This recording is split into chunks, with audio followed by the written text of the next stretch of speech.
Pemirsa, meski kini pemerintah menghimbau untuk mengurangi aktivitas masyarakat di tengah keramaian, beberapa kegiatan yang melibatkan banyak orang masih tampak.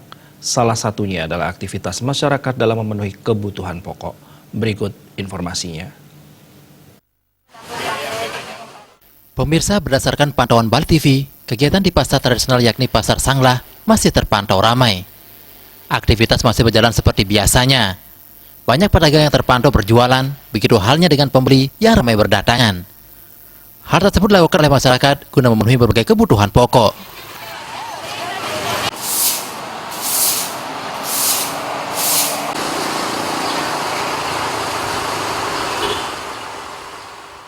Sementara itu kondisi sebaliknya terlihat di kawasan wisata Legian dan Kuta. Saat ini, destinasi pariwisata terkenal tersebut sangat sepi, berbanding terbalik dengan kondisi sebelum adanya isu virus corona.